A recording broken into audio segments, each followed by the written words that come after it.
When Mikhail Gorbachev became leader of the Soviet Union, he was appalled by the economic decay. There was a government commission to examine the problem of women's pantyhose. Imagine a country that flies into space, launches Sputniks, creates such a defense system, and it can't solve the problem of women's pantyhose.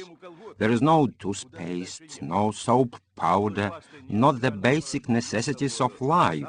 It was preposterous and embarrassing to work in such a government. Mikhail Gorbachev was what the Soviet Union had been waiting for, a new, young, dynamic leader who was going to reform the system. But that system had been propped up for a decade and a half by high oil prices. And just after he came in, the price of oil collapsed, which meant that the economic problems facing the Soviet Union were even more enormous. Gorbachev's attempt to restructure the economy was called perestroika. Perestroika was a reform that aimed at gradual political change to create an infrastructure for market economics. We had several generations with no experience of markets.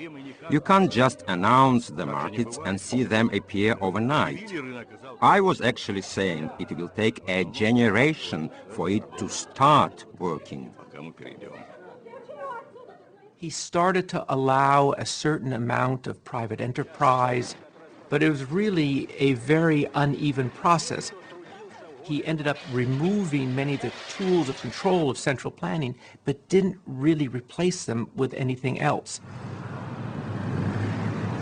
Gorbachev faced mounting pressure from the West. The U.S. president believed in the economic philosophy of Milton Friedman and Chicago. Mr. President! Mr. President! Mr. President! Ronald Reagan was not alone. He had a political soulmate in Margaret Thatcher.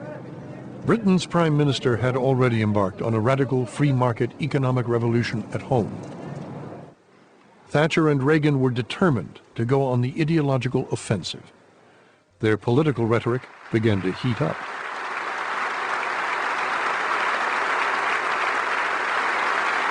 Thank you very much. What I'm describing now is a plan and a hope for the long term. The march of freedom and democracy, which will leave Marxism, Leninism on the ash heap of history as it has left other tyrannies which stifle the freedom and muzzle the self-expression of the people. Up to that time, the whole doctrine had been one of contained communism. That wasn't enough for Ronald Reagan. And we thought we should make it quite clear to communism that it could and would never win, and that we would go and fight the battle of ideas between what the free world had to offer compared with the dictatorship and tyranny and cruelty of communism.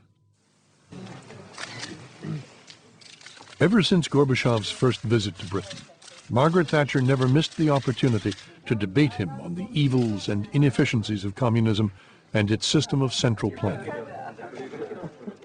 Speaking to Gorbachev, she said, Mikhail, you see how your economy is organized, centralized, entirely led by the Kremlin? Look at me, at Britain and the West. We have market economy, and it is running itself. I don't have to tell different industries what to do. I don't deal with it at all.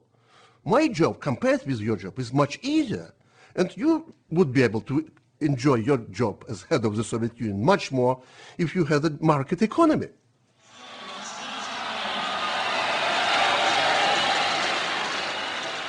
In 1987, President Reagan carried this war of words to the most symbolic stretch of the Iron Curtain, the Berlin Wall. General Secretary Gorbachev, if you seek peace, if you seek prosperity for the Soviet Union and Eastern Europe, if you seek liberalization, come here to this gate. Mr. Gorbachev, open this gate.